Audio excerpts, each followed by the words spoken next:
This story is titled, What Kind of IDIOTs Actually Pay Him? Richard mocked my career. I thought, there will be no more transfers. I hit send. 6 months later, my sister reached out, begging, let me give you the background. I grew up in a small Midwestern town, the kind where success means making manager at the local factory, or marrying someone whose dad owns a car dealership population 8. But somehow still had 15 churches. Our house was this faded blue split level on the edge of town. Not terrible, but nothing special. Richard bragged about buying it for $65,000 back in the day, like he'd pulled off some genius investment. My dad, Richard, worked construction his whole life, complaining about his back pain every night while downing Bud Lights and watching Fox News. Classic tough guy act all back in my day stories, and kids these days are soft bullshit. He'd work all summer, then get laid off every winter, and those months were hell at home. Mom, Linda, was a part-time receptionist at a dentist's office who spent most of her time gossiping with the neighbors and watching those medical dramas where everyone's fucking each other between surgeries. My younger sister, Emily, dropped out of community college twice. Always had some new passion she needed money for. First, it was photography. Bought her a $2,000 camera she used twice. Then massage therapy. Paid for classes she quit after 2 months. Then some MLM skincare bullshit. Invested $3,000 in products still sitting in our parents' garage. She's 28 now and still finds a way to blame everyone else for her failures. I also had an older brother, Daniel, who was the golden child athlete until he blew out his knee senior year. He got hooked on Oxy after the surgery, then harder stuff. He moved to Colorado 5 years ago. Calls mom on holidays sometimes. He's the only one I don't blame for anything, just a guy who got dealt a shitty hand and is trying to sort himself out. Me? I was the quiet middle kid. The one they only noticed when report cards came, or the internet wasn't working. I got into software development when I was 16, taught myself coding, while everyone else was partying or playing sports. My high school didn't even offer computer science. I had to learn everything from YouTube tutorials and free online courses at the library, because our home internet was dial-up until 2010, not even joking. Built my first profitable app at 19, a simple productivity tool that made me about $50 a day in ad revenue. Nothing crazy, but it was my first taste of making real money. By 22, I'd landed a remote senior dev position for a Silicon Valley company, 6 figures. Stock options, the works. They didn't care that I never finished college. They only cared that I could code circles around guys with CS degrees from Stanford. When I got that first job, I was still living at home. The plan was to save up for 6 months, then move out. But then Richard lost his job again, and suddenly they couldn't make the mortgage payment. So I stepped in just temporarily, I thought. That temporary help turned into 9 fucking years of being the family ATM. My setup is fucking sweet, now custom-built home office with a triple monitor setup, mechanical keyboard that sounds like a machine gun when I'm in the zone, and a view of the mountains from my condo. Got a dedicated server rack in the closet running my personal projects. I'm not some flashy Instagram dev bro posting about hustle culture or whatever. I just grind, build, and stack cash. Every morning, I'd hit the gym at 5:00 a.m., protein shake, then straight to coding by 7:00. That's my real life, the one they never understood or respected. Then I'd check my phone, 3 missed calls from mom. A text from Emily asking when I'd be sending this month's help. My stomach would knot up. Being needed only for my wallet, never for me. Richard always called what I do playing with computers. Said I got lucky. And it wasn't real work like breaking your back. Meanwhile, I'm making $245,000 base salary with bonuses and remote flexibility while funding their entire fucking lifestyle.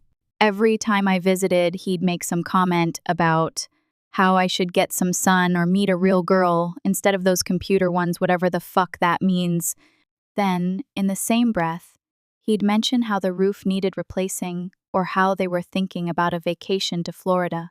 And for 9 years, I just took it, nodded along, made the transfers, paid the bills, fixed their computers and phones for free, listened to them dismiss my entire career while living off the proceeds. I'd tell myself they were family, that I was helping them, that I was being a good son. What a fucking joke. It was a Tuesday when everything changed. I still remember it perfectly. I'd been up since 4:00 a.m. finishing a major update for a client. Our team had been working on this deployment for months, and we finally pushed it to production around 9:00 a.m. The release went smooth, no major bugs, no rollbacks needed. My boss even sent me a personal killer work message. I was riding that post-project high, feeling accomplished, and decided to take the rest of the day off. On a whim, I thought I'd surprise my parents with lunch. Hadn't been there in about a month since I'd been slammed with work. Mom's birthday was coming up too, so I figured I could get a sense of what she might want. Stopped by this Italian place they like, picked up some pasta and garlic bread. I parked a couple houses down, habit from when I was a teenager, trying to sneak in late. As I walked up the driveway, balancing the food containers, I heard laughter coming from the partially open window of the living room. Richard's voice carried clearly. The dumb fuck thinks he's so important with his programming job, sitting on his ass all day pressing buttons while real men work.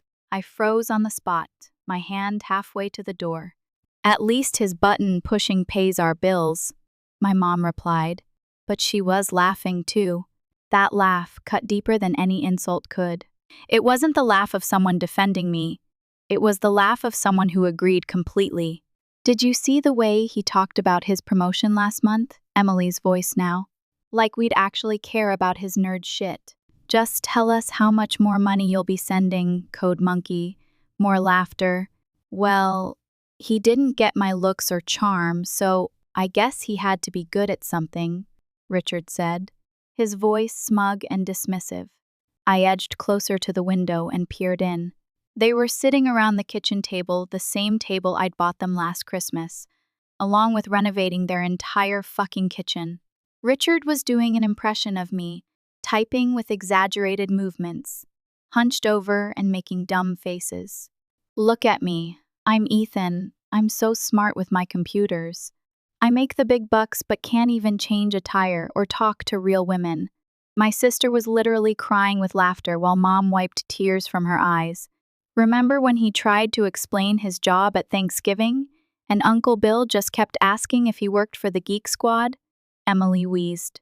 Then Ethan got all serious like, no, I'm a senior software architect. What the fuck does that even mean?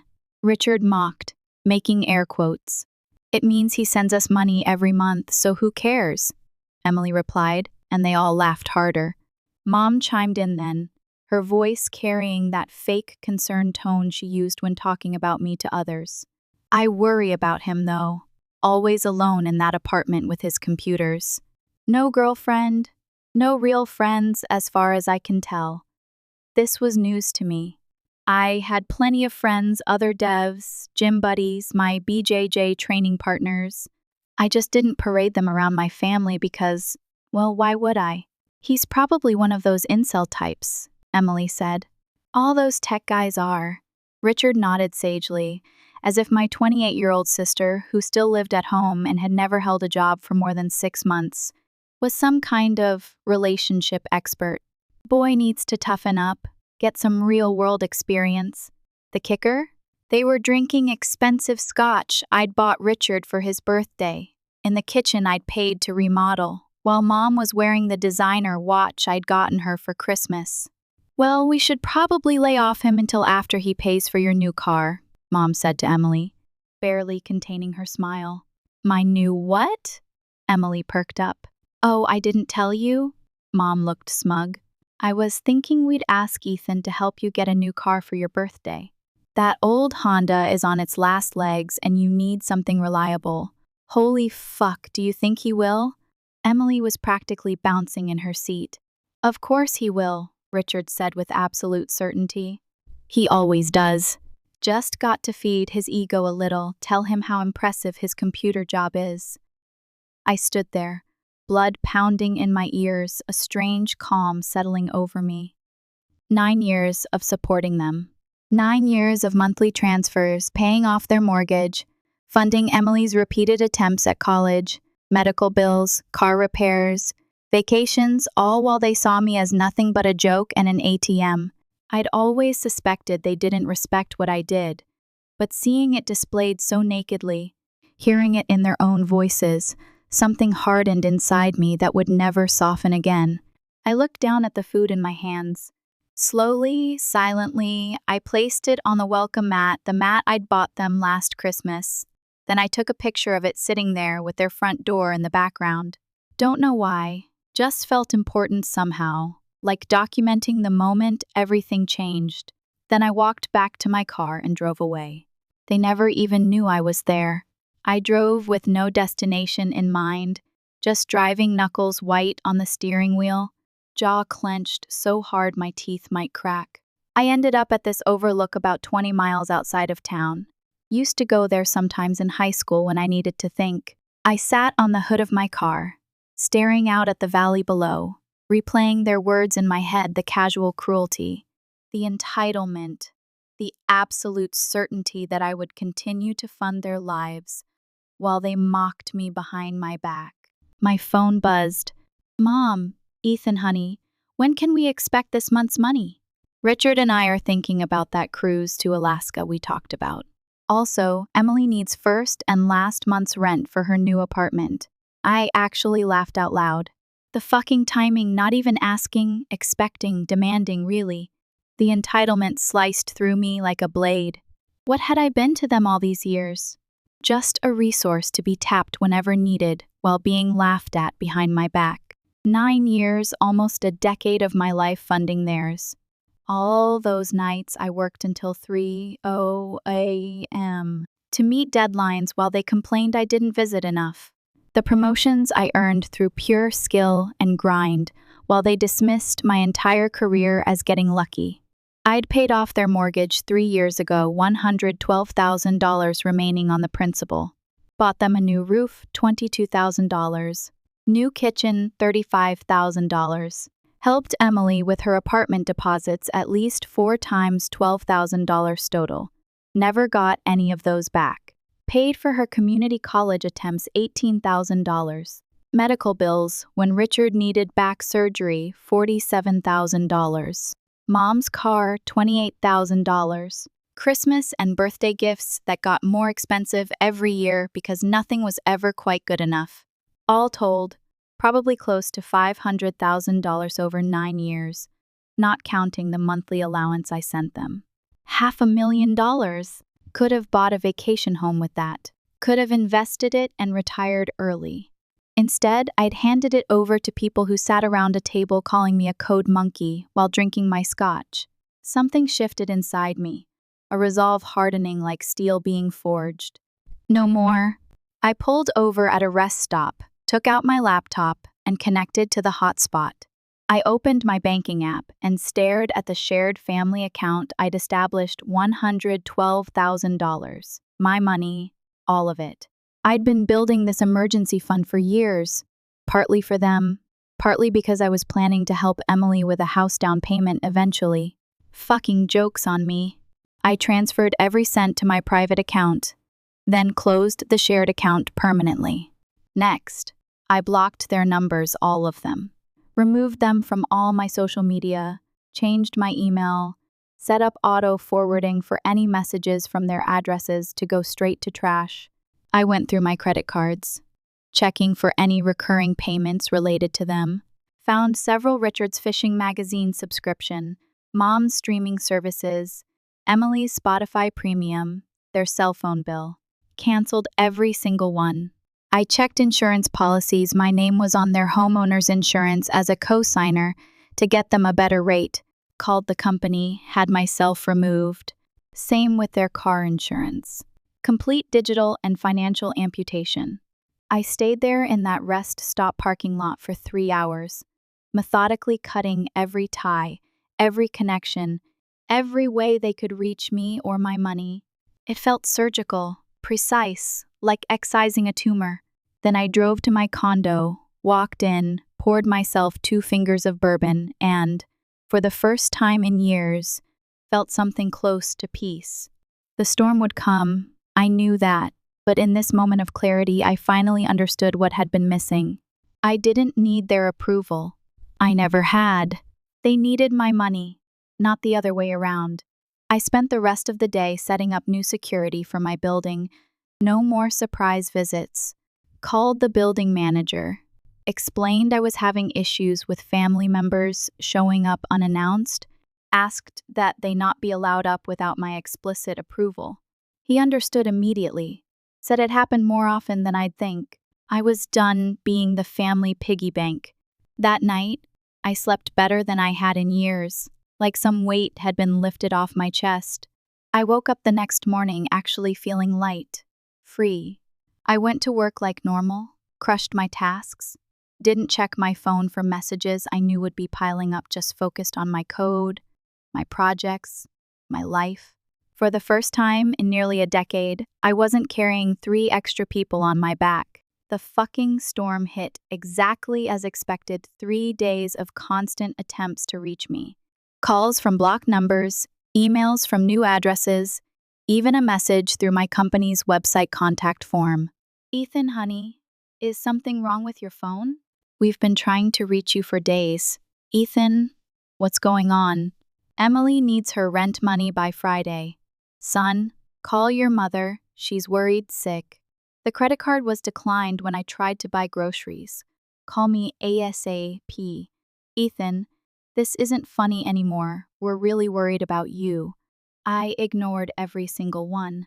On day 4, they escalated. Mom called my boss how she got his number. I'll never know, claimed there was a family emergency and they needed to reach me immediately. Thankfully, my boss is cool. He just forwarded me her message and asked if everything was okay. I told him the truth. Family drama, nothing serious, handling it my way. He just said, got it, and never mentioned it again. Then they started calling my friends, the few they knew about. Anyway, old high school buddies I barely talk to anymore. A cousin I was close with. My gym partner, no idea how they got his number, all with the same story. Medical emergency. Can't reach me. Desperately worried.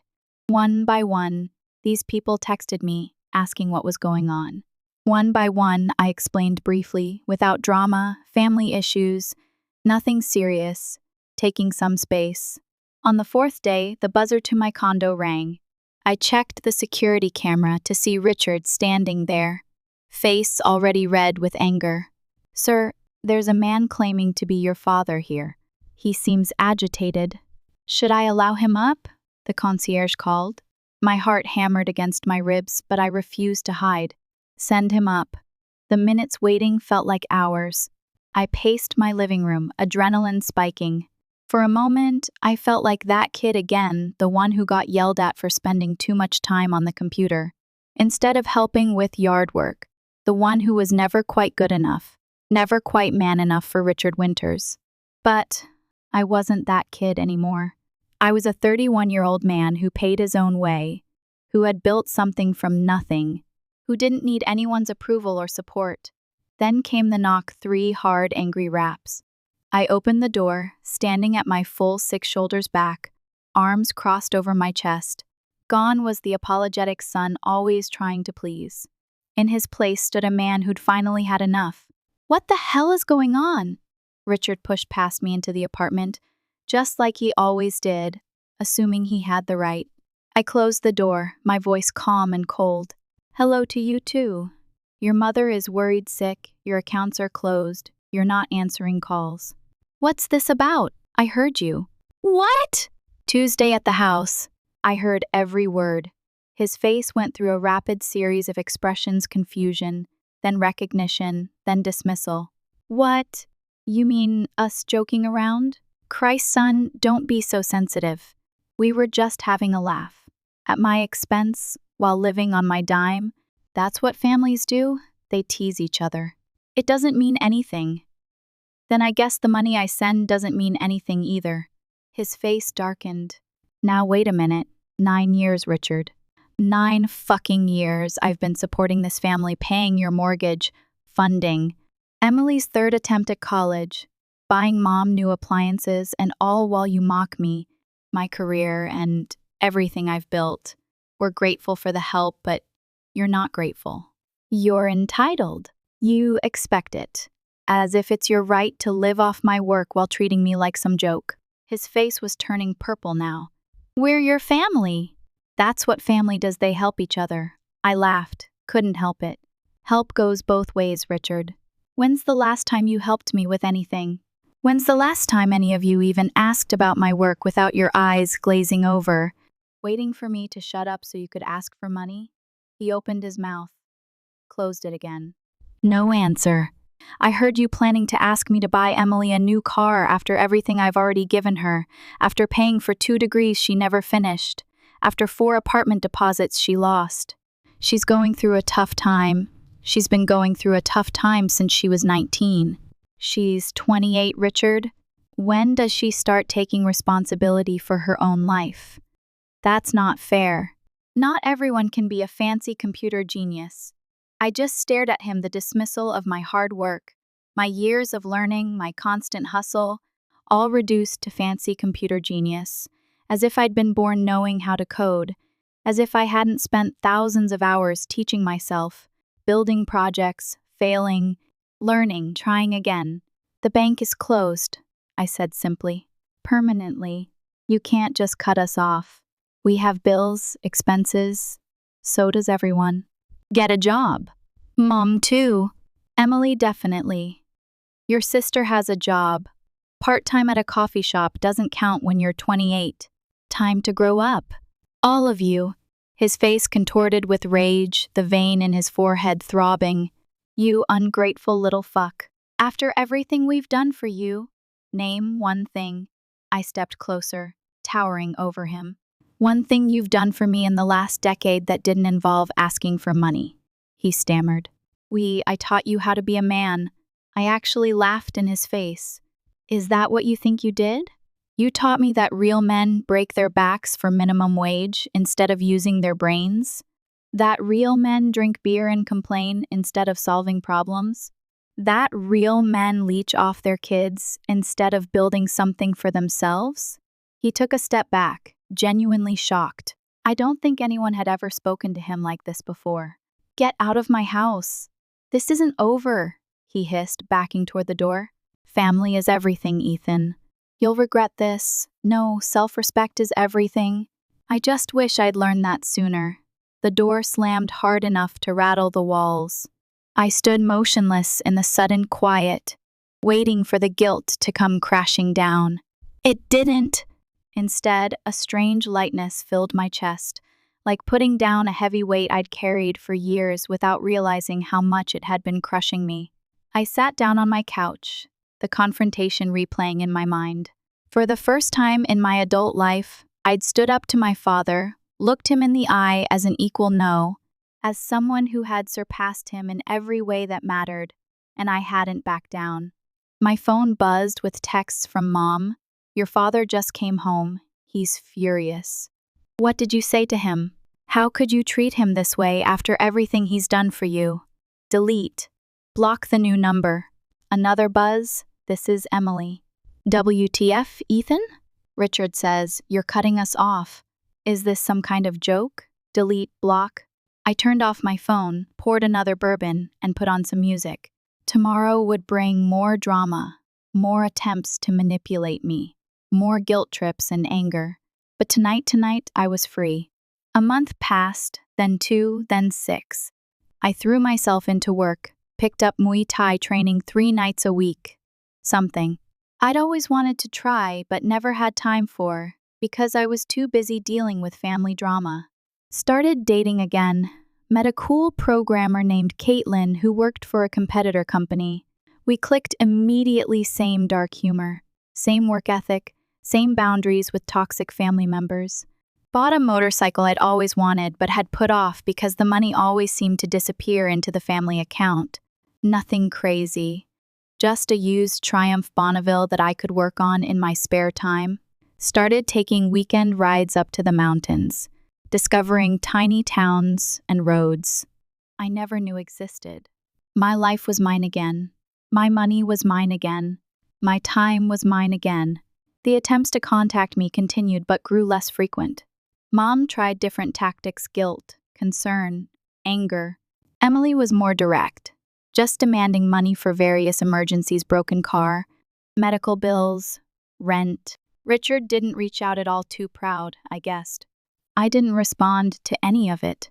The guilt faded faster than I expected. Each time I thought about breaking my silence, I remembered sitting on their driveway, hearing them laugh at me while drinking my scotch. Remembered 9 years of disrespect and entitlement. Remembered the look on my father's face when I finally stood up to him, not hurt, not sad, but angry that his cash cow had finally stopped giving milk. The holidays were the hardest. Thanksgiving came and went, then Christmas. I spent both with friends, but there were moments alone when the family-shaped hole made itself known, not because I missed them exactly, but because I missed the idea of what a family should be, the support, the mutual respect, the shared history that doesn't come with an invoice. By the 9-month mark, I'd gotten a major promotion, executive level, the kind of position that came with serious stock options and decision-making power. I was managing a team of 15 developers, leading projects that actually made a difference. I bought a house, a real house, with a garage for projects and a yard for the German Shepherd I adopted.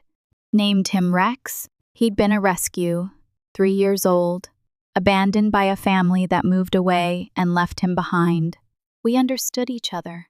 I set up a proper workshop in the garage, started building furniture on weekends, nothing fancy, just simple, solid pieces, tables, bookshelves, a bed frame. Working with my hands, the way my father had always insisted real men should, but on my terms, for my enjoyment, not out of necessity. For the first time in my adult life, my money was going toward my future, not paying for my family's past mistakes. I also started quietly donating to causes I cared about: coding boot camps for underprivileged kids, animal shelters, veterans programs. Nothing that would get my name in the paper, just direct support for people who actually needed and appreciated it. Sometimes I'd look around at my life, the house I owned outright, the career I'd built from nothing, the dog sleeping at my feet, the girlfriend who respected my work and boundaries, and feel a sense of peace I'd never known before. I hadn't spoken to my family in almost a year, and I was thriving. It was almost exactly 1 year after I cut them off when I got the email. It came to my work address, which I rarely checked personally since my assistant handled it. Subject: financial information regarding Richard Winters.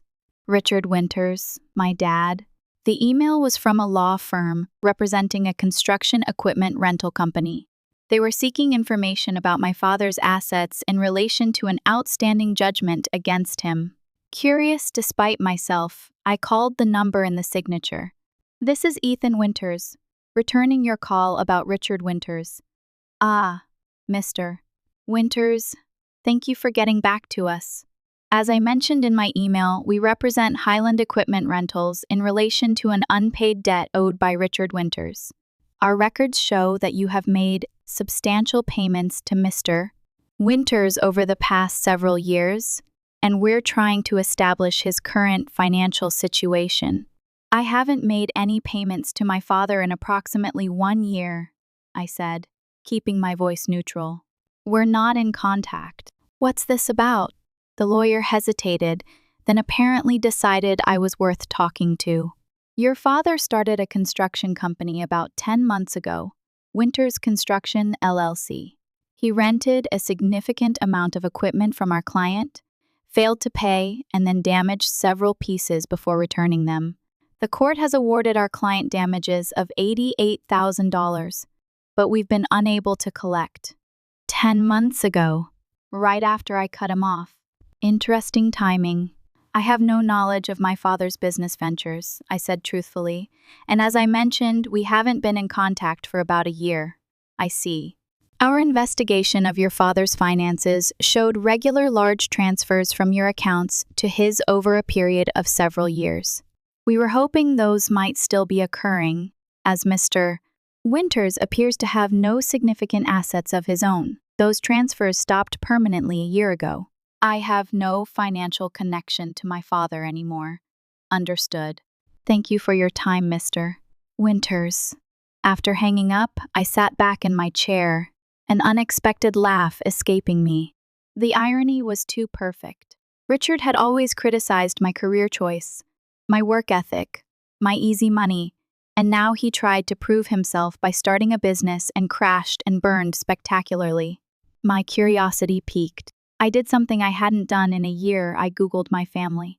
Nothing about Mom or Emily, but Richard's name pulled up several results. A business license filing, a local newspaper article about new businesses in the area, and then something more recent, a court docket. I clicked on it. Case after case, small claims, civil suits, mechanics liens all against Winters Construction LLC and Richard Winters personally. Apparently, Richard had taken out loans, rented equipment, hired workers, and taken deposits for jobs, then failed to complete the work, damaged equipment, and left a trail of angry customers and creditors in his wake, all in less than a year. 2 weeks later, I received another email, this one from my mother, sent to every address she could find for me, including my work email and even my gaming accounts. Ethan, I know you're still angry with us, and maybe we deserve it, but things have gotten very bad here. Your father's business failed, and we're going to lose the house.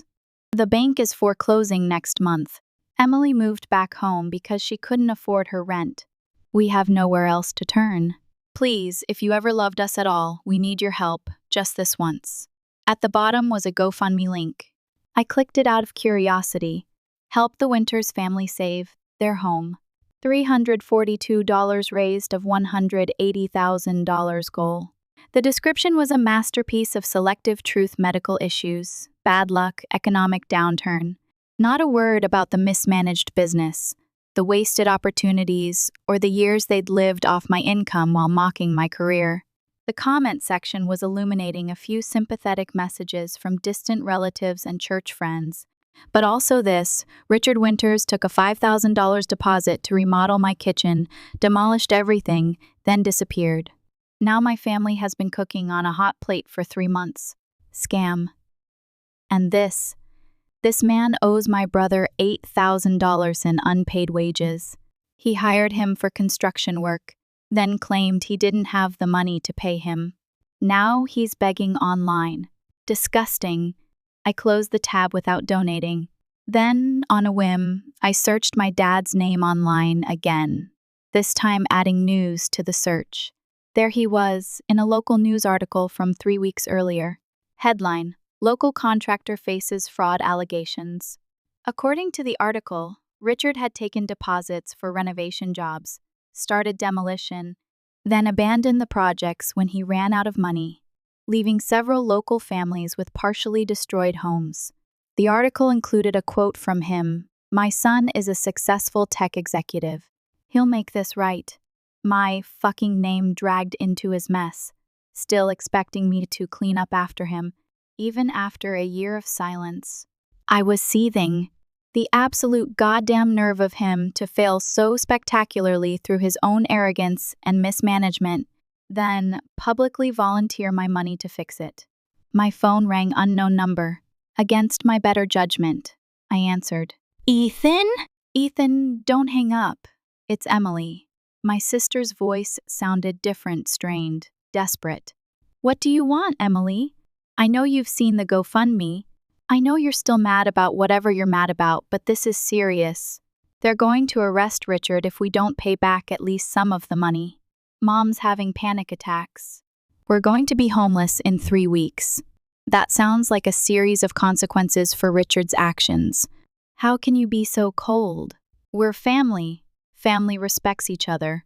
Family doesn't mock each other behind their backs. Family doesn't take and take for years and then expect more. That was just stupid joking around. Everyone vents about family while living entirely on my dime. No, Emily, that's not how it works. She started crying, the same crying she used to do when she wanted a new car or tuition for another degree she'd never finish. So you're just going to let them go to jail? Let us be homeless? Is that who you are now? I took a deep breath. Richard made his choices. You've made yours. I made mine. What's that supposed to mean? It means no. No more money. Not 1 cent. You're all adults. Figure it out.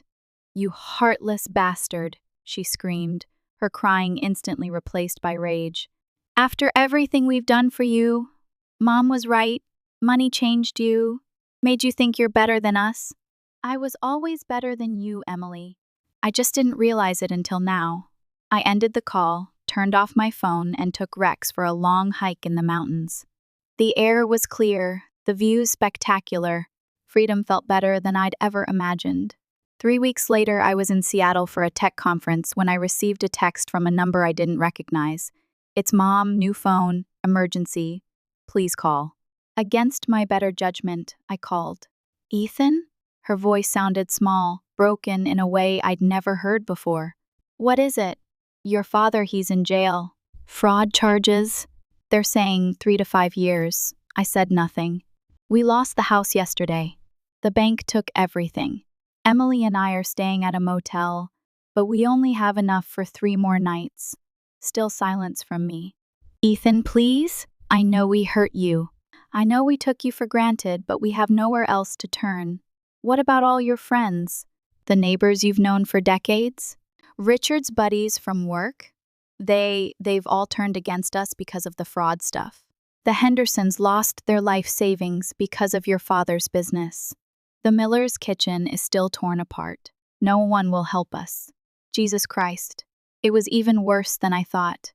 That's not my problem, Mom. How can you say that? We're your family. Family doesn't treat each other the way you treated me. It was just teasing. We didn't mean anything by it. Yes, you did. You meant every word. You never respected me, my work, or what I built. You just wanted the money it provided. She started sobbing. I'm sorry. We're sorry. I didn't understand. I was wrong. Your father was wrong. Please, Ethan, we have nothing. No one. The sobbing continued on the other end of the line. I sat there in my hotel room looking out at the Seattle skyline, feeling nothing, not satisfaction at their downfall, not guilt for their situation, just nothing. Ethan, please. We have nowhere else to turn, my mother repeated between sobs. I took a deep breath. I'll make you a deal, I said finally. I'll pay for 3 months in a basic apartment, not a nice one, basic. I'll pay Emily's tuition for 1-degree program if she maintains a 3.5 GPA and works part-time. If she drops out again, it's over. I won't pay any of Richard's legal fees or restitution he made his bed. As for you, Mom, you'll need to get a job. Any job, but I haven't worked in years. McDonald's is always hiring. The silence stretched between us.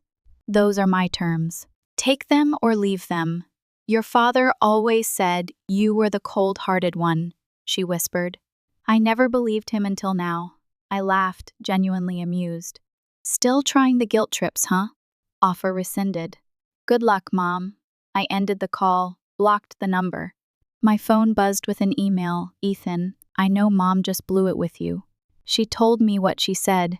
Please don't punish me for her mistake. I'll take your deal, any conditions. I'll work, I'll study, I'll keep a 4.0. Just please don't leave us with nothing. I'm begging you, Ethan. I was wrong about you. So wrong. Attached was a photo, Emily and Mom sitting on a motel bed, surrounded by garbage bags filled with what looked like clothes and personal items. The remaining possessions of a family that had once lived comfortably on my dime. I stared at the image for a long time, not with satisfaction or pleasure, just nothing. They were strangers to me now, the people who had raised me, who I'd supported for years, reduced to desperate strangers begging for help. I drafted a simple response. I'll have a lawyer contact you tomorrow with terms. One mistake, one slip, and it's over for good. I had my attorney draw up an actual legal contract with specific conditions, a small 2-bedroom apartment paid directly to the landlord, tuition paid directly to the school, a modest monthly stipend for groceries and essentials administered through a prepaid card that I could monitor and cut off instantly if needed. Emily would provide proof of employment and school attendance monthly. Mom would show proof of job applications, then employment. Everything documented, everything conditional, nothing in their control. Richard wasn't included. He could serve his time and figure out his own life after. When they signed the papers, my lawyer reported that my mother cried not from gratitude, he thought, but from humiliation, having to sign a contract to receive help from her son, having to prove she deserved it. Good! Maybe that feeling, that burn of humiliation, that loss of entitled expectation would finally teach her what I'd been feeling for 9 years.